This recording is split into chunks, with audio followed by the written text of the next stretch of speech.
Okay, so good morning, everyone. I am going to talk today about kind of tips that I've picked up in terms of developing students' extended writing. Now, I'm secondary economics as well, and most of my teaching is A-level, so it is kind of very much geared at that end. But hopefully there's kind of something in here for everybody, especially if you are a humanities or an English or a subject that is where writing is really, really important. However, I think writing is such an important skill for us as citizens to develop anyway. But even if you're into maths or science, well, if you study those subjects at a high level, so master's or PhD level, then writing becomes important there as well. So you can't really go through life, effectively, job applications, for example, or complaints as a consumer without having good writing skills. So it is, it's something that is, close to all of our hearts as teachers, I would say, but, maybe more important in some subjects than it is in others. If teaching students how to write effectively, has what we call in economics massive spillover effects, because if one of my, if I have students who have, really effective English teachers who have shown them kind of how to structure writing, that's kind of obvious immediately to me. Or, if they're doing it in history, or if they're doing it in geography or religious education, or elsewhere, social studies, it kind of benefits all of us if we start teaching students those skills. So that's why I think teaching effective extended writing is really, really important. So it is, this session is very much focused on developing essay writing skills, and especially for those students who would find this quite difficult. So that's kind of where I'm coming from. And like Hassan said, I'm none of us are no means kind of I don't pretend to be an expert at this. Most of what I've learned I've picked up from watching kind of other teachers in the schools that I've worked in do, or a lot of it comes from just researching on the internet, looking at blogs of other teachers. That we have something here called Research Ed, which is basically like this but in person before the pandemic, obviously, and I've picked up lots there, and also through reading, and I'll refer to some of the things that I've read that have helped me throughout my presentation as well. So why is it important to teach writing for me? So like I said, most of my teaching is A-level. I teach them GCSE as well. And, when a student is faced with essays under exam conditions or under timed conditions, as we might give to them as their teachers, it can lead to kind of cognitive overload, and combined with nerves for a teenager, that's obviously very, very stressful. And, when a student sees an essay question under exam conditions, the things that are causing them the stress, the things that are kind of flooding their mind, their working memory is, what are the topics that are being asked? Do I know that well enough? What is it that I need to include? And students want to kind of include everything, they want to kind of just throw in everything they know. But which are the, they can't obviously write about everything, so they have to select what they want to include, which are the concepts, diagrams, theories that they need to include. Right, but on top of that, they then have to be able to write down the actual answer. So they have to plan the paragraphs, they have to then go through it sentence by sentence, they've got to organise their ideas and so on. And then we're always saying to them, so if they're doing, I don't know, English or history, then I know that it's important for them to obviously refer to the text or the source material. In economics or business, they might have, an extract from some, company accounts or the news, all sorts of things. We ask them to refer to their own wider knowledge, then we might be asking them to refer to recent events. And they've got to do all of this, and they've got to do all of this in a very short time frame. So it's no wonder that, it's very stressful for them. And kind of that's why I think it's really, really important for us to break it down. and eventually they will become experts at it, but we can kind of make the process smoother and better for them, I think, through kind of two really key strategies, which are basically scaffolding writing and modeling good writing. So scaffolding is kind of literally that. So when, you know, a building is in the process of going up, being built, it's obviously really weak and it's prone to falling down, and therefore we have to provide a structure around it, yeah, while it's kind of growing and cementing. And then as it kind of firms up and it's, you know, on a solid foundation and able to stand by itself, we gradually start to take the scaffolding down. And that's kind of the analogy that I like to use with my students in terms of how I support them with their extended writing. Yeah, so also stabilizers on a bicycle. So when a child is learning to ride a bicycle, obviously we really help them with it, otherwise they're going to just fall over and become really demotivated and never want to learn to ride a bike. But we start them off with stabilizers, and then we might take one off, and then we take the other one off, and then we might hold them for a bit, and then eventually we kind of let them go with it. You can't, I don't think it's effective, you know, even with the most able students I've ever taught, all of them need guidance at the beginning with how to write and structure their answers. Yeah, that for me is a truism. The difference comes in, some of them will need it a lot longer, some of it will need a lot more guidance, and some of them will be able to fly by themselves a lot sooner. But they all kind of need that help. I'll talk about why in a second. So this was just me thinking off the top of my head about all of the different things that just kind of in my, I've literally just wrote this down in 1 minute as I was putting this PowerPoint together. So these are all of the things that students are sometimes asked to do in an essay, okay? And that's just in economics that I've experienced, right? And I also know that these things mean different things in different subjects. So, you know, describe in geography might be very different to describe in business studies. And I know evaluate, for example, in maths is completely different to evaluate in a lot of other subjects, or contrast, for example.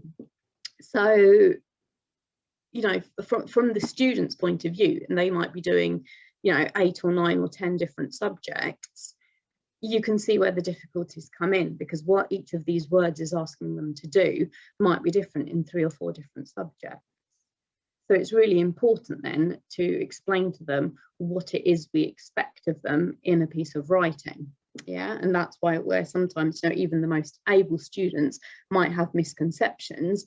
And, you know, although in economics in particular, their economics knowledge might be really, really strong, and their understanding of diagrams or concepts or terminology might be really, really strong. But if they don't kind of sometimes follow the command word, they're not going to exceed in that qualification, yeah, which then obviously has knock-on effects in terms of you know, where they might be able to study at a higher education institution, for example. So that's kind of why this is important. So this is kind of a model that explains what I just said in terms of you know, our responsibility towards the students and teaching them extended writing skills. And this applies to a lot of things in teaching. And I do, you know, I'm a firm kind of believer in the students should be doing most of the work in our lessons. And if you're doing too much work, then something's not right. But I think it has to start off. So if you look at the, you know, these two kind of opposing triangles, well, it starts off with us in terms of writing might be doing a lot of the work to start off with, and then gradually our responsibility diminishes. At the beginning, the students might literally just be watching you do a lot of the writing, you do a lot of the modelling, providing a lot of the guidance, but then eventually, you know, we might do some writing together, we might do it in pairs or in a group, and then eventually, obviously, you have to do it by yourselves, yeah, because each student is assessed individually. So that's kind of the theory behind it. So in terms of what my modelling might look like, so this is kind of quite an extreme detailed example, which I do use. I have used quite extensively in the past, especially with in my previous school, which was in West London, it was quite a challenging school. We let a lot of students do economics who perhaps in my current school wouldn't be allowed to, and so, their literacy sometimes needed a lot of work. So this is an exam question. So explain 2 reasons for an increase in something, and then I'm literally going through sentence by sentence what they need to do. So I'm telling them that this must have, because it's 2 reasons, they must have 2 paragraphs, 2 clear paragraphs. And I say to them, if you're not writing approximately 3/4 of a side, you're not writing enough. If you've written a page, you've written too much, cut it and move on. As in, end your answer and move on. So it's explain, and these are the terms you need to have. And then I will literally give them a paragraph of the kind of things that they need to write. And to start off, and I'll talk them through this and how it's answering the question. And then I might say to them, a second paragraph needs to be, so how might higher average earnings increase demand for imports? And then we might do another paragraph together, just using that as a reason. So that is quite, that's kind of the most detailed guidance that I would provide them. And this is the same thing for a 25-mark answer, which is a lot more challenging for them because it's an evaluate question, and that tends to be kind of the kind of hardest skill for them. So again, here I am almost virtually writing the answer for them. So in your introduction, you need to have this, and then you need to have your first idea about how imports can be reduced, and then a counter argument, and then your second argument, and then your counter argument, and then maybe another idea, and then an overall conclusion. Okay, so that is kind of, that is virtually giving them the answer, and I recognize that, but that's kind of the starting point where I would start. And like I said, some students will need this for perhaps 3 or 4 different types of questions. Some students will, just because they learn at different rates, and some of them are just more able, they will see this and they'll immediately be able to then apply it to virtually any 25-mark question you give them. But that's kind of where that differentiation comes in. So you're giving them kind of all the same platform to start off with, but they're all going to move off from that at different speeds. Now, in terms of using these most effectively, to start off with, you want to almost, when you're doing structuring and modelling, I think it's really, really important that the students aren't focusing on the content of it. So that was a question specifically about a certain topic, so imports and the balance of payments.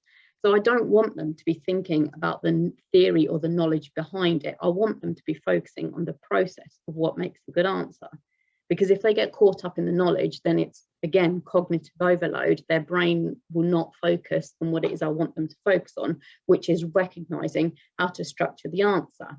So a good thing to do sometimes is just take a nonsense question. So what do you think is the best chocolate bar? Explain to me why it's the best chocolate bar. Yeah, and then you're focusing on the explain and the why. So what makes it a good chocolate bar? So you could do that with, anything that doesn't kind of require them to think about the knowledge behind it. And then you are really focusing on the structure and the process.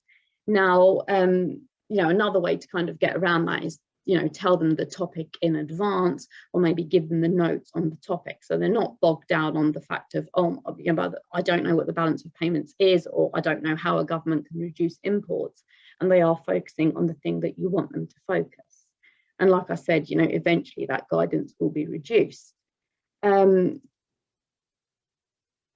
then eventually when that structure is reduced, one of the things that I found really powerful from a book, I've got it here, The Writing Revolution. It's a massive book, and to be honest, there's some really good summaries of it on the internet. So you don't need to go away and buy it at all. And it focuses very much, the thing that I took away from it the most is the idea that a sentence is a stem, and you kind of need to practice all of those little short sentences in order to write a really good answer. And this kind of links to something else that I read about, you know, sports coaches. So if you're training somebody to get better in football, you don't get them to, you know, in training, they're not spending all of their time playing football matches.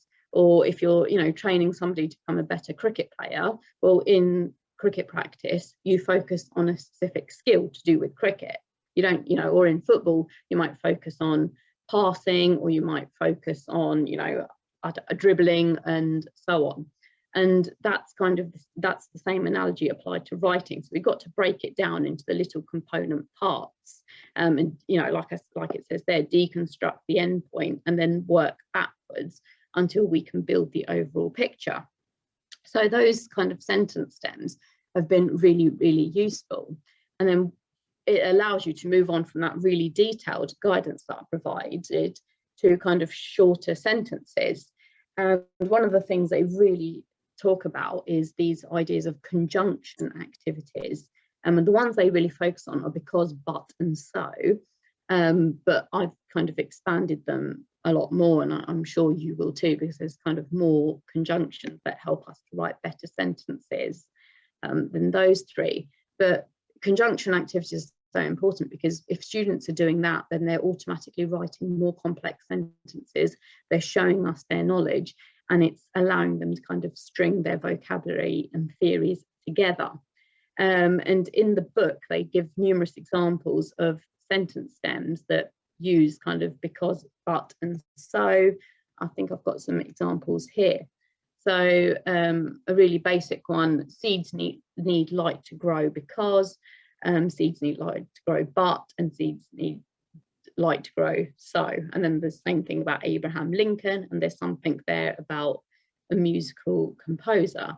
Now for me in economics, so economics, you know, there's a lot of kind of cause and effect that we have to, you know, students really have got to be able to talk about, you know, chains of analysis and cause and effect. So that's why, you know, because is cause, so effect, and in terms of evaluation, but, yeah. So just think of an example.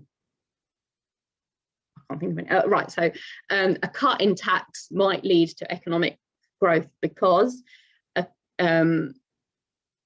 it leaves consumers with higher levels of disposable income, so they have more money to spend on goods and services, but some of these might be imported, which leads to a leakage from the economy. Yeah, so that's kind of how we could use those. So yeah, so like I said, it really kind of helps with analytical skills, cause and effects, and it allows you to take away some of the scaffold but still guide students in the right direction. Now, one of the things that I find students really, really struggle with, and they ask me all the time, is, Miss, I don't know how to start.